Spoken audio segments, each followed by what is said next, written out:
But in the Bible, we see so many men and women who did so many great things through their prayers. हम वचन में देखते हैं बहुत से महान स्त्री और पुरुष जिन्होंने बहुत अचंभे भरे काम किए प्रार्थना के द्वारा। Some of their prayers were answered immediately. कुछ लोगों की प्रार्थना तुरंत उनको उसका उत्तर मिल गया। Now, starting today, we will be looking at the prayers of some of the great men and women. और आज से हम कुछ ऐसे महान स्त्री पुरुषों की प्रार्थनाओं को देखेंगे।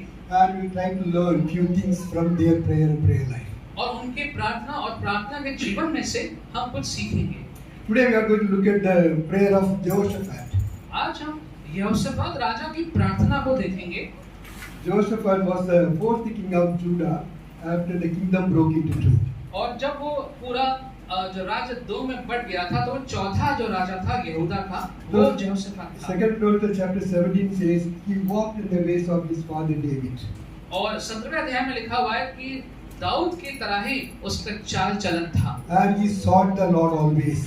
और हमेशा वो परमेश्वर के पास जाया करता था। He followed the command of his God all the time. और जो भी परमेश्वर उसको आज्ञा देते थे उस आज्ञा का पालन वो करता था। And he did what was right in the sight of God. और जो भी परमेश्वर की दृष्टि में सही था हमेशा वही किया करता था। Please turn to the scripture portion that we read today. आज का जो पाठ पढ़ा गया कृपया उसको निकाल लीजिए। Verse 1 says, After this, the Moabites and Ammonites with some Unites came to make war against Jehoshaphat. पहले पद में लिखा है इसके बाद मोआबियों और अमोनियों ने और उसके साथ कई मुनियों ने युद्ध करने के लिए यहोशापात पर चढ़ाई की। The Moabites and Ammonites were the descendants of Lot. और ये जो मोआबियों और जो अमोनियों थे ये लूत के वंश से आते हैं। But about the Unites, there has been a lot of confusion among the scholars. लेकिन जो मुनियों हैं इनके बारे में जो लोग हैं जो बाइबल के जो ज्ञाता हैं उन्हें अभी ठीक से इसमें भ्रमित हैं इसके बारे में। Now verse 10 says they were from Mount Seir. Verse 10. और 10वें पद में लिखा हुआ है कि ये लोग जो थे वो सवाई के पहाड़ देश से थे। But actually the Mount Seir belonged to the descendant of Esau. लेकिन ये जो पहाड़ी है वो ईसा का जो वंश था ये उनके हिस्से में आता था। Esau was called as Edom also, so they were called Edomites. तो ईसाऊ का नाम इडोम भी था तो इडोमाइट्स नाम भी इन लोगों का था। But these Meunites were living on the eastern border of the Mount Seir. लेकिन ये जो मुनियों थे ये बॉर्डर पे जो थे उस बॉर्डर वाले स्थान पे रहते थे। So they were very often called people from Mount Seir. Mount Seir.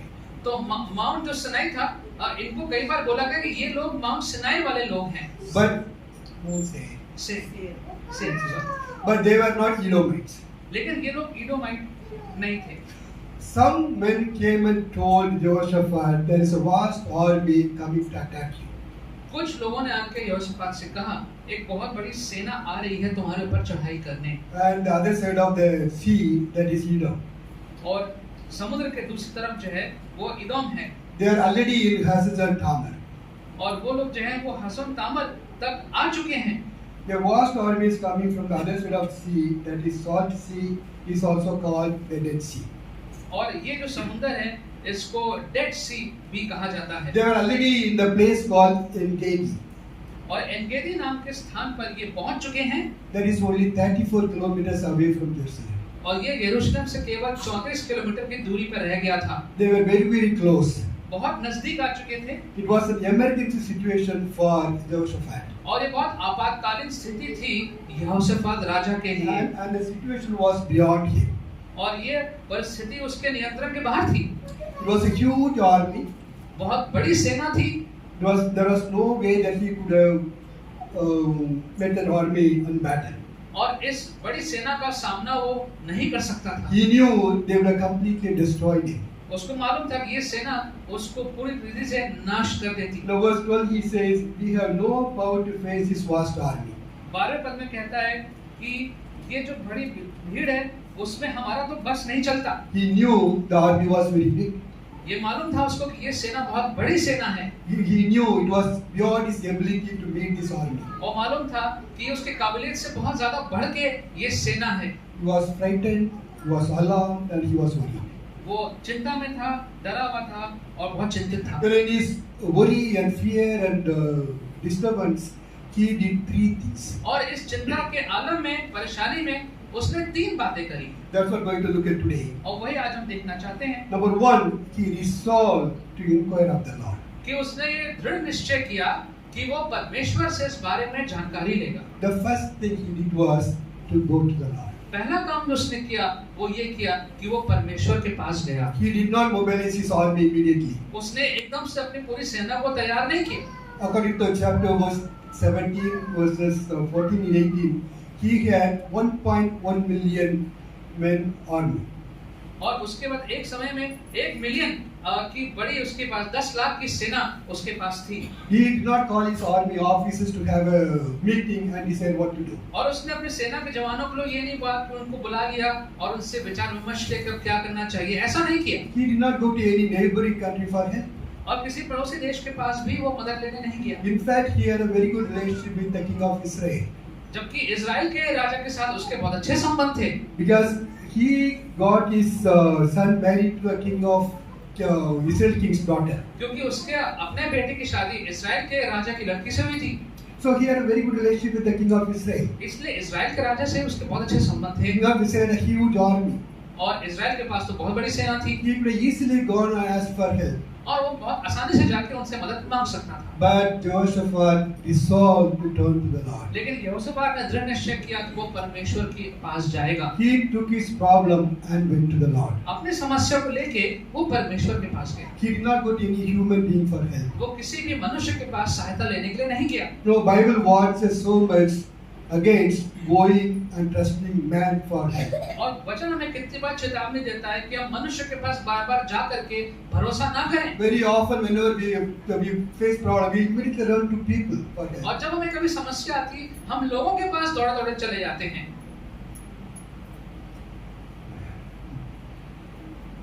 The person can promise so many things. जो लोग हैं, वो बहुत सी बातों का भरोसा तो आपको दिला सकते हैं। Very often we want to go to this person and from that person to other person because he knows the other person. No, we can run around behind people so much. कई बार हम लोगों के पीछे भागते हैं और सोचते हैं कि शायद इससे काम बन जाए या उससे हमारा काम बन जाए। One of the things we need to understand is और एक बात जो हम सबको समझनी चाहिए वो ये है people have limitation in spite of all the promises that they make to us. और जितने भी लोग जो हैं जो हमें जितना भी भरोसा दिलासा दिला पाएं उन सब की एक सीमा है। Someone please read Psalm 146 verse 3 and 4. भजन 146 3 और 4। Put not your trust in princes, in a son of man, in whom there is no salvation.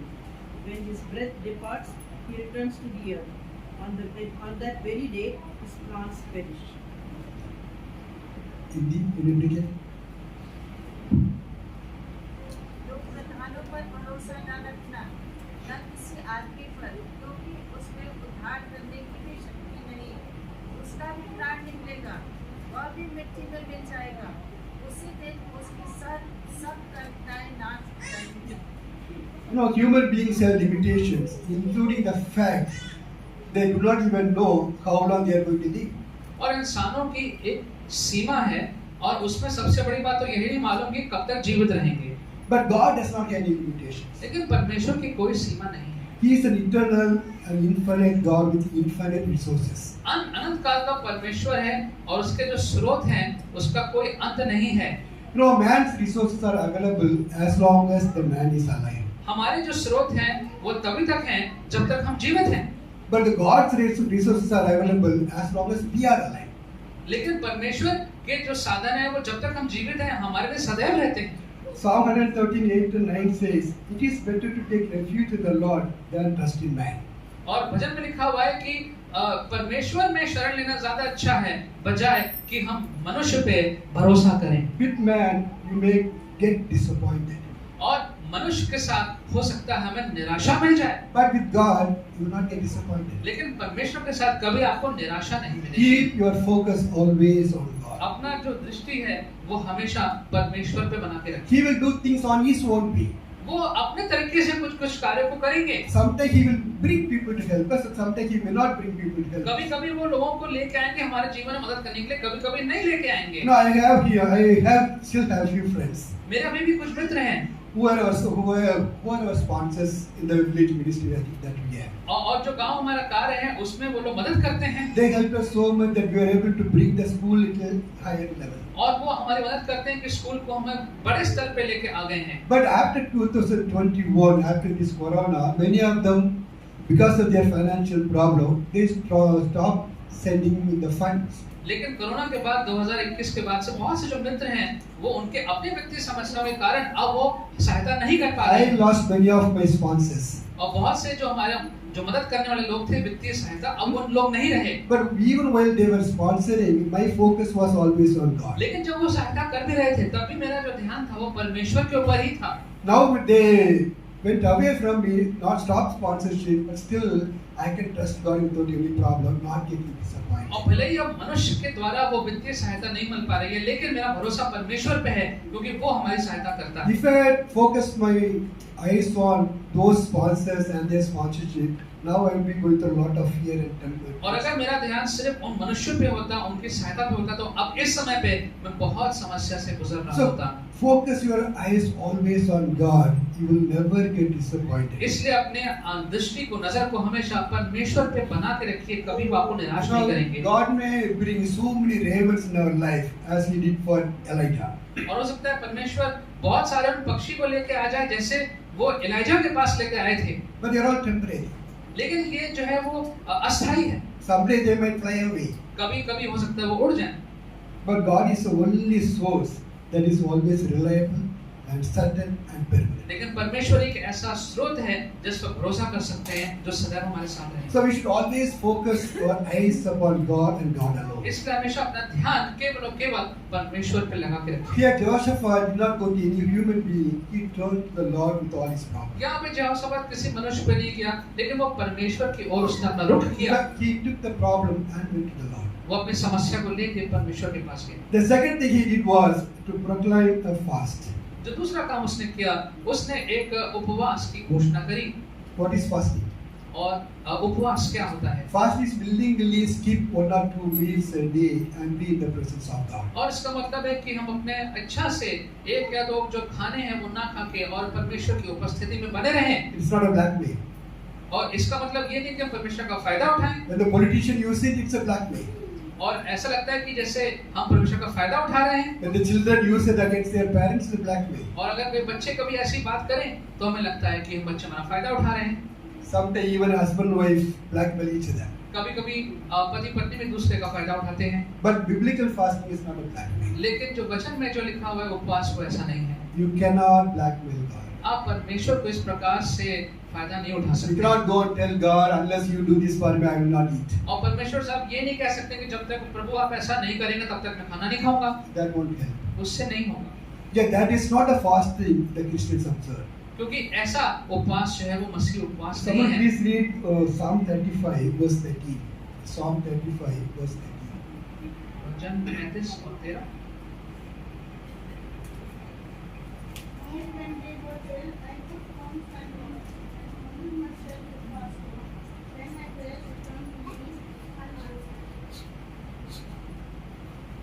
जब वे रोगी थे तब तो मैं खास पहले रहा और उपवास करके दूध उठाता रहा और मेरे प्रार्थना का फल मेरे गोद में लौट आया।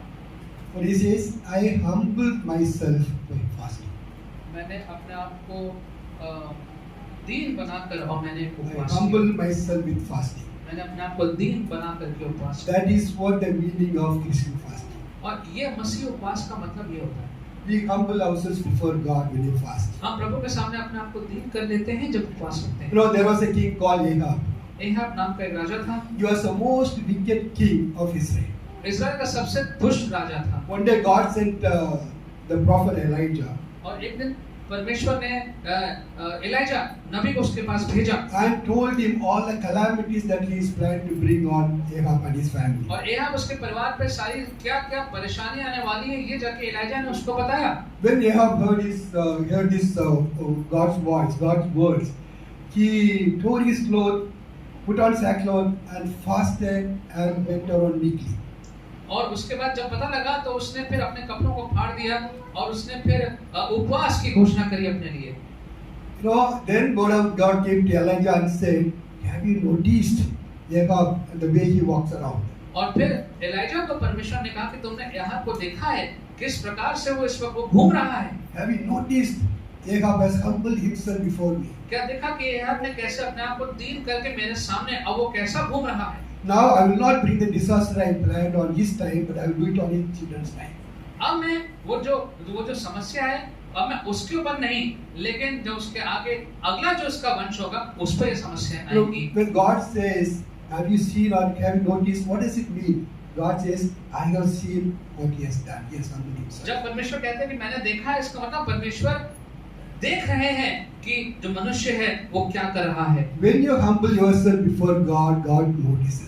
जब अपने आप को प्रभु के सामने दीन करेंगे तो परमेश्वर आपकी सुधि लेंगे। He was a wicked man, but the moment he humbled himself, God noticed that he is humbling वो himself. दुष्ट व्यक्ति था, लेकिन जब उसने अपने आप को दीन किया तो परमेश्वर ने इस बात को गौर किया कि उसने अपने आप को दीन किया। Fasting is one of the ways that we humble ourselves before तो God. उपवास एक तरीका है जब हम परमेश्वर के सामने अपने आप को दीन करते हैं। Someone please read Ezra chapter 8 verse 21. Ezra chapter 8 verse 21.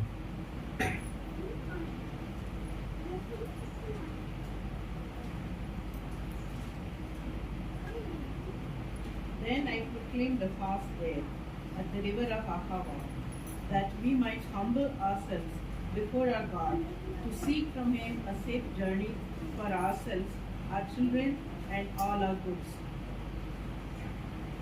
Can you read it? तब मैंने वहाँ अतर्क अहवा नदी के तीर पर उपवास कर प्रचार इस आशय से किया कि हम परमेश्वर के सामने दीन हों और उससे अपने और अपने बाल बच्चों और अपने समस्त संपत्ति के लिए सरल यात्रा मांगे। So there again Ezra says, we humble ourselves so that we might be fasted so that we might humble ourselves before और God. एज़रा यहाँ पे कहता है कि हमने उपवास रखा और हमने अपने आप को दीन किया है परमेश्वर के So सामने। when the priest Ezra was coming from Babylonian captivity, और जब इज़रा था वो बेबीलोन के बंधुत्व से वापस आ रहा he था, had few people with him. उसके साथ कुछ लोग थे। The Babylonian king and his officials had given lot of gifts toward the temple in Jerusalem. और बेबीलोन के लोगों ने बहुत से उपहार दिए उनको यरूशलेम में मंदिर में रखने के लिए। In fact, they had given 4 tons of gold and 25 tons of silver and all so many other valuable articles. और 4 टन उसमें सोना और उसके बाद चांदी और बहुत अमूल्यवान वस्तुएं दी। He was ashamed as king for protection, soldiers to protect themselves. He was ashamed as king to soldier protect. उसने उसको इस बात पे शर्म आ रही थी कि वो कैसे मांगे, राजा से कैसे मांगे कि अपने जो उसके योद्धा हैं उनको बचाने के लिए कैसे मदद मांगे। So he fasted and prayed, humbled themselves and prayed to God for their protection. तो इसलिए उसने उपवास रखा ताकि उनके सुरक्षा के लिए उसने उपवास रखा। Now in the Bible they can find so many examples in Old Testament and in the New Testament how people fasted and prayed. पुराने नियम में और नए नियम में हम देख सकते हैं बहुत से उदाहरण है कैसे लोगों ने उपवास रखा परमेश्वर के सामने। When Jonah went to preach Nineveh,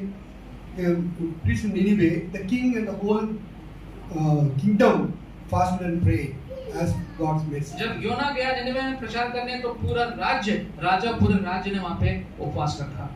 No, we must be fast because we want to humble ourselves before God. और हम उपवास रखते हैं ताकि हम परमेश्वर के सामने अपने आप को दीन करने पाएं। Humility has a great value in the eyes of God. और अपने आप को दीन कर लेना ये बहुत मूल्यवान बात है परमेश्वर की दृष्टि Somebody में। please Isaiah chapter 57 verse 15. Isaiah 57:15.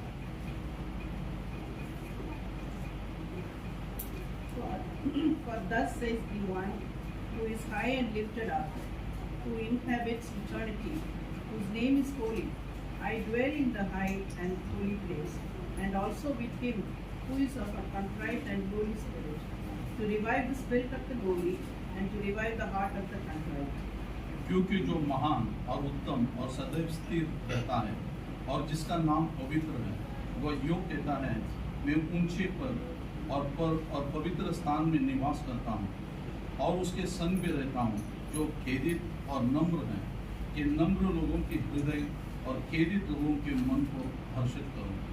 No, God is in high and holy place where we cannot go. परमेश्वर ऐसे उच्च स्थान पे, पवित्र स्थान पे जहाँ पे हम नहीं जा सकते। According to this word, we can ask Him to come down by being so humble in His presence. लेकिन हम उससे मांग सकते हैं कि वो हमारे नजदीकी में आ जाए जब हम उपवास पर उसके सामने दीन बनते हैं। That's what the Bible, the word says. यही इस वचन में लिखा I है live in a mighty and holy place, but I am also living with a person who is contrite and weak in his कि heart. मैं तो बहुत उच्च स्थान पे रहता हूँ, लेकिन एक ऐसा व्यक्ति जो टूटे हुए हृदय का है, जो दीन है, मैं उसके साथ भी रहता हूँ।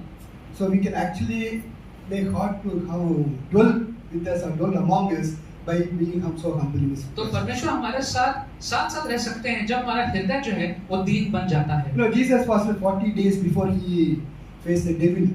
और शैतान का सामना करने से पहले प्रभु यीशु ने भी 40 दिन उपवास रखा था। Paul and Barnabas fasted again and again so many times. और पौलुस और बरनबास ने कितनी बार उपवास रखा। Church in Antioch fasted and prayed. Antioch का जो कलीसिया थी उसने कितना उपवास रखा था। When Jesus talked about fasting, He said, when you fast. He did not say, if you fast.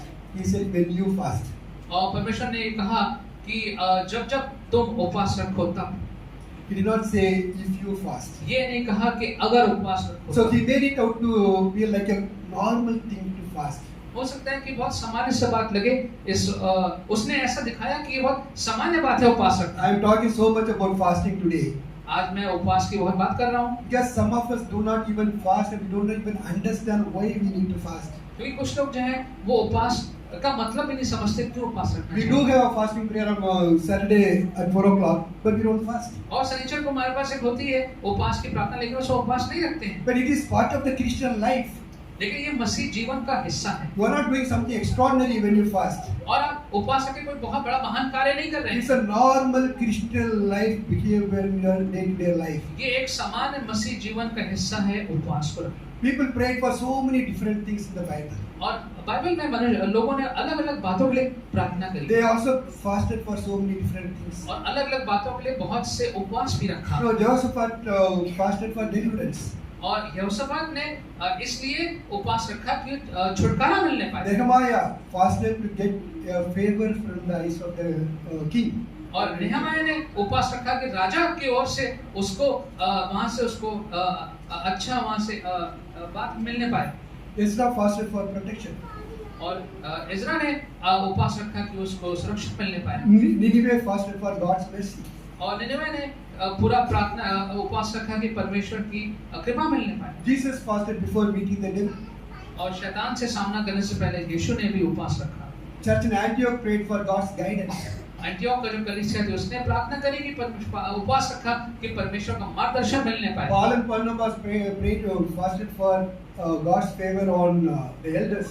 और वहाँ के पौलुस ने बरनबास ने भी उपवास रखा कि जो वहाँ के जो वृद्ध लोग हैं उनके ऊपर परमेश्वर की बातें आनी पाए। No, if you go through Bible, there are so many people fasted and prayed for so many different. और वचन में देखते हैं अलग अलग लोगों ने अलग अलग समय पे कितना उपवास रखा। So it is not a ritual that we follow.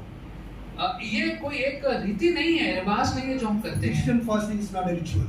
और मसीह उपवास कोई रीति रिवाज नहीं है। Other religious people have rituals to और follow. दूसरे धर्म के लोग हैं वो उसको रीति रिवाज के मानते हुए करते हैं। Our fasting is not a ritual. हमारा जो उपवास है वो रीति रिवाज नहीं It है। is not that no 40 days I will sit and pray. ऐसा and नहीं fast. कि 40 दिन बैठ के अब हमको बैठ के उपवास करना पड़ता Doesn't है। matter you do it or not. It's not a ritual. और आप करें ना करें लेकिन ये कोई रीति रिवाज नहीं है। The fasting we decide on our own whether we want to do it or not. और जो उपवास है वो हम खुद निर्णय करते हैं कि करेंगे कि नहीं करेंगे। Bible doesn't force you to fast. और वचन हमको दबाव में डालता है कि हम उपवास रखें, But Bible gives you an example for fasting. लेकिन वचन हमें उदाहरण देता है उपवास रखने के लिए। So as Christians, very very important for us to fast and be in the presence of the Lord. इसलिए मसीह होने के नाते बहुत आवश्यक है कि हम उपवास रखें और परमेश्वर की उपस्थिति में इस प्रकार से आएं। Here Jehoshaphat proclaimed fast for the whole nation. यहाँ पर पूरे राज्य के लिए यहोशापात ने ऐलान किया उपवास का। His call was to fast and humble before God. और उसका कारण ये था कि परमेश्वर के सामने अपने आप को दीन कर ले। They came from every town. हर शहर से वो लोग आए।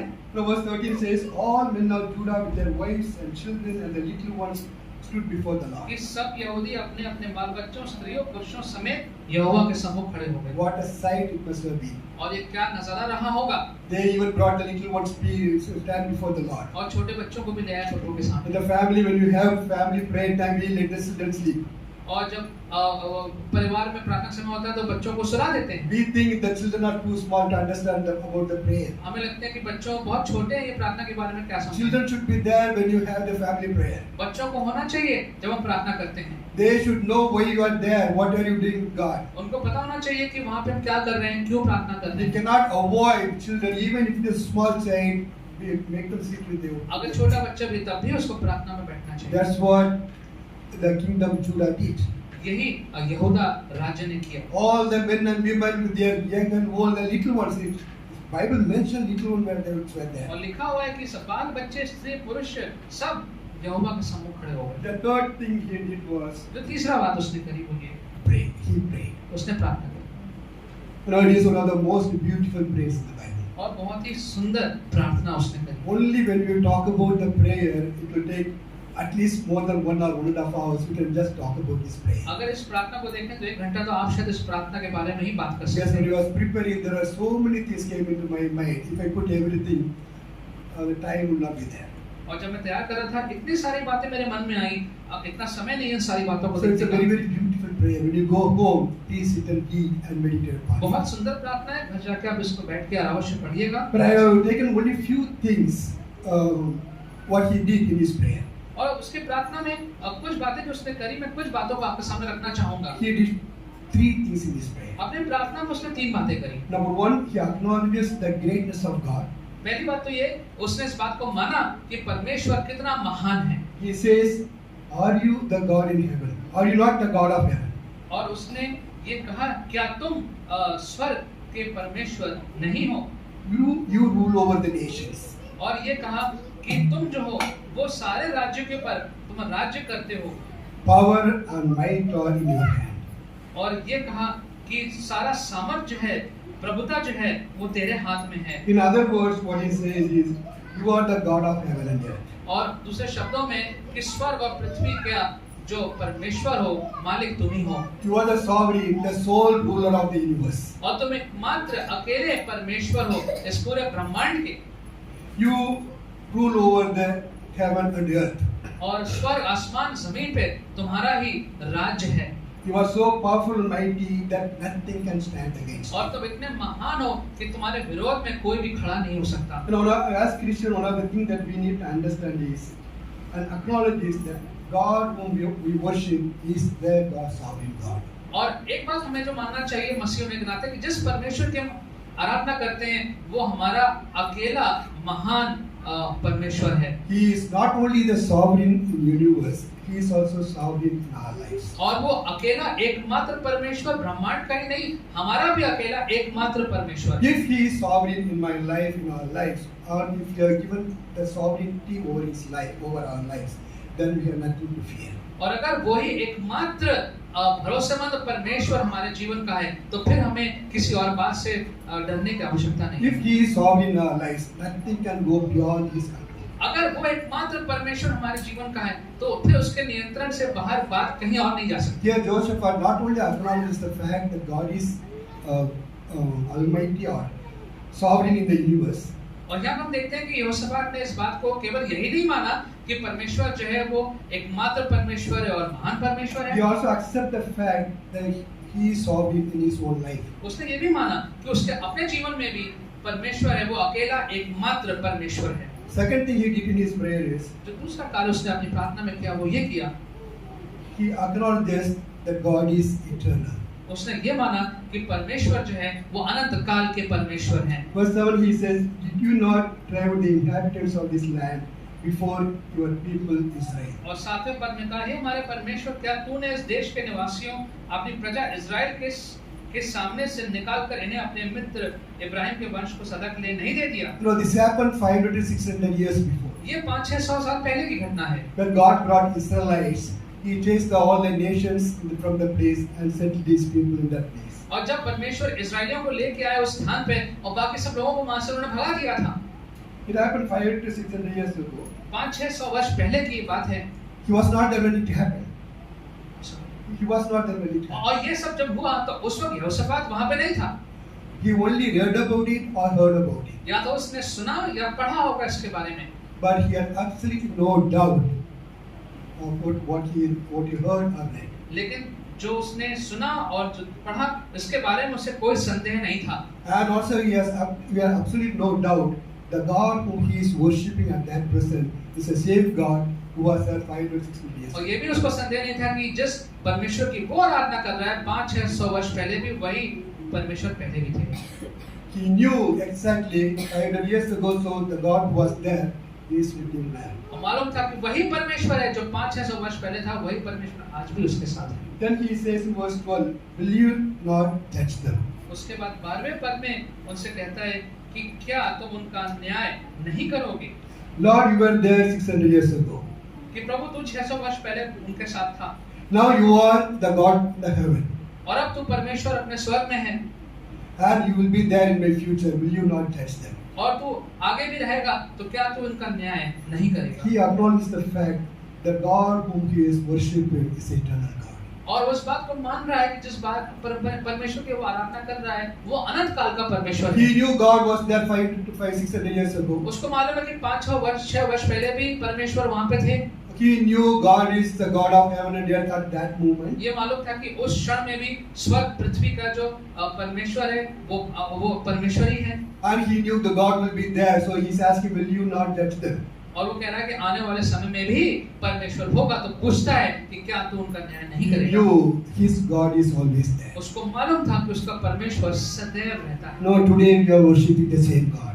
आज भी उसी परमेश्वर की आराधना करते हैं He has been a lone God, eternally. और वो एकमात्र परमेश्वर अनंत काल के लिए वो है He was alone, he is alone, and he will be alone. और वो एकमात्र परमेश्वर है जो सदैव से हमारे साथ रहा है। Throughout all eternity, he alone will be God. There will be none beside him. और पूरे अनंत काल में वो एकमात्र परमेश्वर है, उसके अगल बगल उसके जैसा कोई और नहीं होगा। We should understand we are worshiping the same God whom Jehoshaphat worshipped many thousands of years ago. हम उसी परमेश्वर की आराधना कर रहे हैं जिसके यहोशापात ने भी इतने वर्षों पहले आराधना करी। That time also he was alone. Even now he is alone. He will be always alone. और यही परमेश्वर पहले भी थे जो एकमात्र परमेश्वर थे, आज भी वही परमेश्वर जो एकमात्र परमेश्वर है। There will be no God beside him. उसके बराबर तुलना में कोई और परमेश्वर नहीं। आज Neera had memorized so many of Bible verses which talked about it. और आज बहन मीरा ने जो कहा, कितने पदों को बहन मीरा ने आज बोला है जो परमेश्वर के बारे में जो बताया उन्होंने। I think probably Isaiah 45 she read.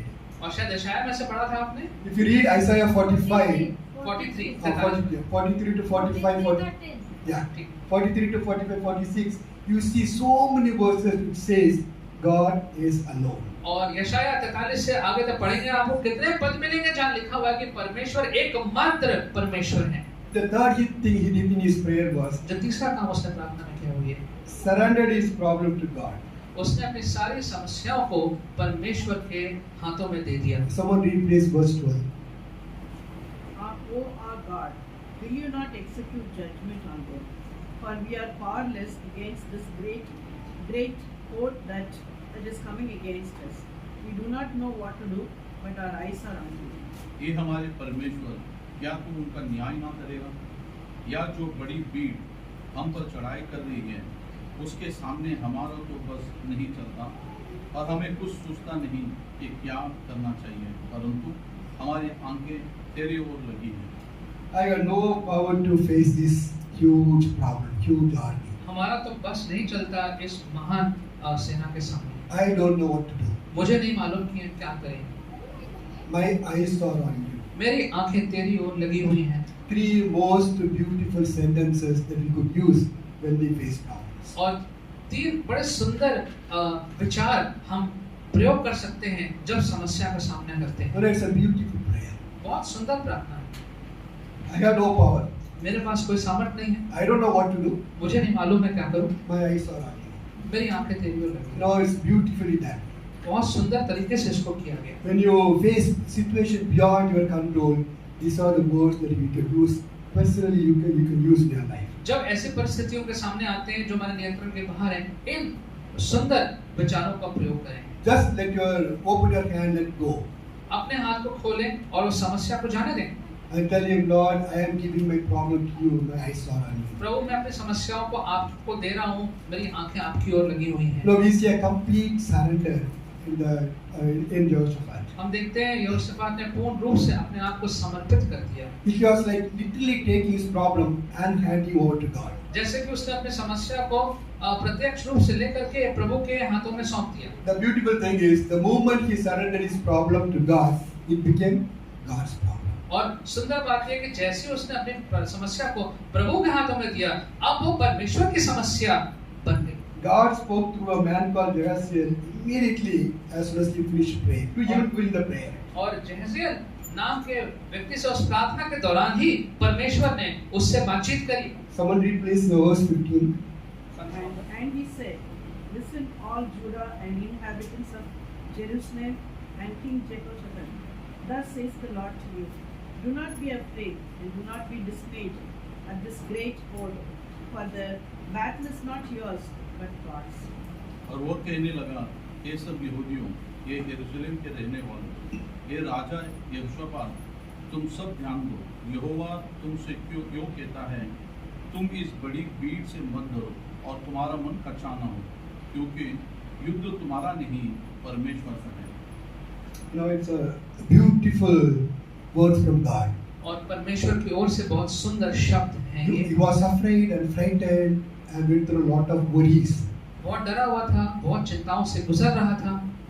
With so much of fear and trembling he came to God. और इतने ज्यादा डरते कांपते हुए वो परमेश्वर के सामने आया। God says, do not be afraid. परमेश्वर ने कहा मत डर।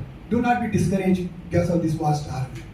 और मायूस ना हो इतनी बड़ी सेना को देख करके। Do not be afraid of this huge problem in your life. और इतनी बड़ी समस्या को सामने देख करके तुम डरो मत। It is not your battle anymore. You are given to me. It is my problem. ये तुम्हारा अब युद्ध नहीं है, तुमने मुझे समस्या दे दी है, अब ये मेरी समस्या है। This is not your battle.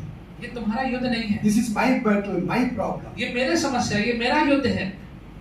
Only our God could do that. सिर्फ हमारा परमेश्वर ही ऐसा कार्य And कर सकता है। he alone can say this word to any human being. और ऐसे शब्द हमारा परमेश्वर ही हमसे किसी मनुष्य से कह सकता है। Because our God knows nothing can stop him from doing what he wants. क्योंकि हमारा परमेश्वर जानता है कि उसको कोई कार्य करने से कोई रोक नहीं सकता है। We worship the same God today. हम उसी परमेश्वर की आराधना आज भी He करते is हैं। willing to take all our problems in his hand. अपने हाथों में सारी समस्याओं को हमारे वो ले लेते हैं। All his problems in his hand as his own problems. और हमारी समस्या को वो अपने व्यक्तिगत समस्या बना लेते हैं। Or the only things we have to do is to just surrender our problem in his hand. हमें क्या करना है? अपनी समस्याओं को उसके हाथों में सौंप दें। Somebody read please verse 17 also.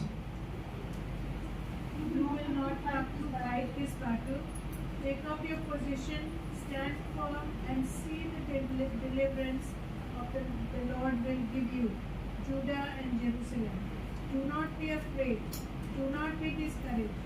Go out face to face them tomorrow, and the Lord will be with you.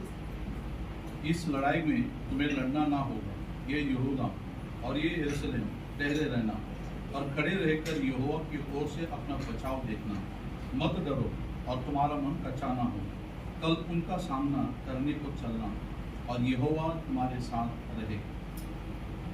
You will not have to fight this fight. ये युद्ध तुम्हें नहीं लड़ना पड़ेगा। And what a comforting words from God.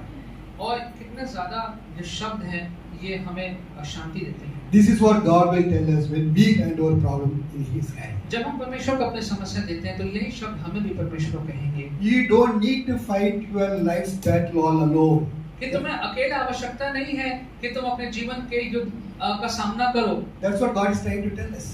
परमेश्वर हमसे यही कह रहे हैं You don't need to fight your life's battle alone. कि तुम्हारे जो जीवन के युद्ध है तुम्हें अकेले लड़ने की आवश्यकता नहीं है। Give them to me.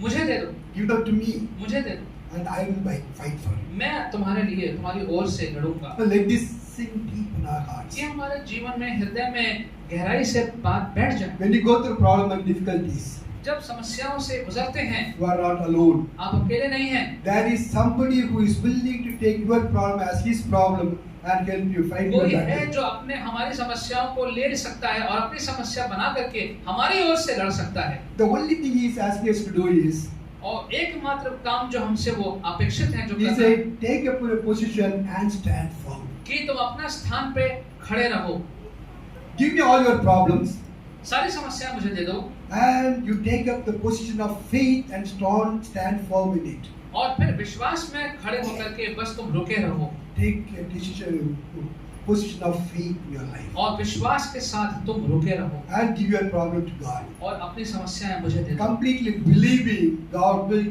handle my problems, पूर्ण रूप से विश्वास करते हुए कि परमेश्वर मेरी ओर से कार्य करेंगे, and you will see God's deliverance in your life. और तुम परमेश्वर की छुटकारे को अपने जीवन में देखोगे। God is not telling us to run away from problem. परमेश्वर ये नहीं कह रहा कि समस्याओं से भाग जाओ, He says, you give me your problem and you stand firm वो and see the वो deliverance. कह रहे हैं कि तुम मुझे अपनी समस्या मुझे दो और फिर तुम रुके रहो और फिर देखो मैं तुम्हें कैसे No, छुटकारा if we दिलाऊंगा। read further, you will see how God delivered that army.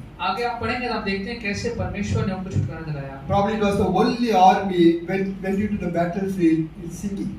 और शायद ये एकमात्र ऐसा सेना थी जो गानों को गाते हुए एक युद्ध में गई, They sang praises to God. और ये लोग परमेश्वर की आराधना कर रहे थे, No more worries, no more tension, और कोई भी चिंता इन लोगों को नहीं थी, because they knew their God was fighting for them. क्योंकि वो जानते थे कि उनका परमेश्वर उनकी ओर से लड़ रहा है। Because they knew God has taken over their problem. उनको मालूम था कि परमेश्वर ने उनकी समस्याओं को ले लिया है, They did not have to go through the tension and fears and worries because God has taken over them. और उनको अब उन सारे भय और परेशानियों चिंताओं से गुजरने की आवश्यकता नहीं थी, क्योंकि उनको मालूम था कि परमेश्वर ने उन सब बातों को ले लिया है। That's what happens in your life and my life. यही आपके और मेरे जीवन में भी होता है। If you could willingly give your problem to God, then you go free. जब हम अपनी स्वेच्छा से अपनी समस्याओं को परमेश्वर को देते हैं तो वो हमें आजाद कर देते You हैं। will not go through all the tension and fears and worries and tensions. तो फिर आप उन सारे चिंताओं से होकर के नहीं गुजरेंगे। As they sang praises, God made their enemies fight with each other. और जब वो परमेश्वर की आराधना कर रहे थे तो परमेश्वर ने कुछ ऐसा किया कि जो शत्रु था वो आपस में ही लड़ मरे, They fought each other and killed themselves and destroyed themselves. और एक दूसरे के साथ लड़के अपने आप को इन्होंने नष्ट कर लिया। Jehoshaphat's army went only to collect the plunder.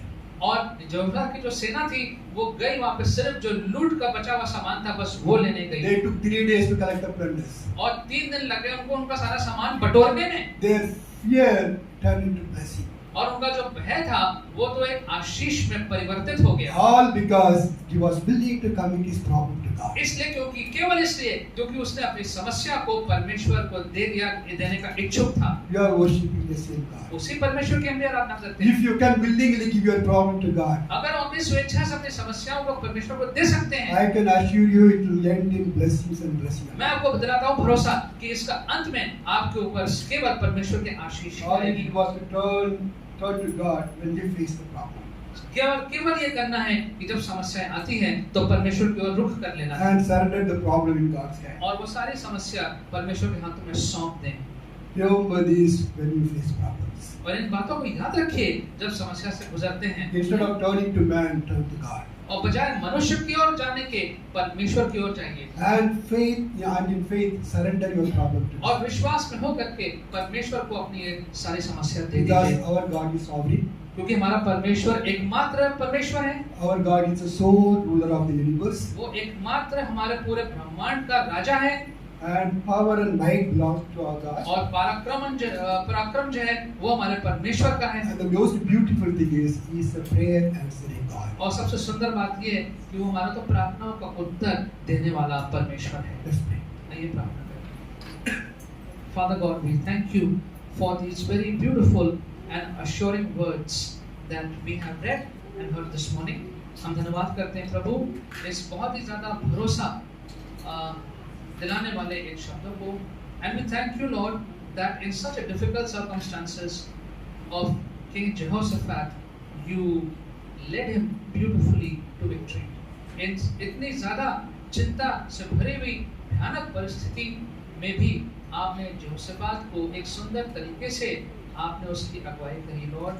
How you taught him to trust you and to just depend on you. आपने उसको सिखाया कि वो आप पे भरोसा करें। Help us Lord in the same manner to come to you every moment of our life with all our circumstances and to just leave it at your feet. प्रभु जी हम अपने जीवन के हर एक परिस्थिति में, परेशानियों में, हर परिस्थिति में आपके सामने आते रहें और आपके चरणों में अपने जीवन को, समस्याओं को रखते रहें। Lord, help us Lord to know and to be assured that you take up all our difficulties, our worries, and you convert them into such blessings. परमेश्वर, आप हमारे जीवन की परेशानियों, चिंताओं को आप ले लेते हैं और उसको आप बदल देते हैं अपनी आशीष में। Help us Lord to be mindful and be watchful and to always be willing to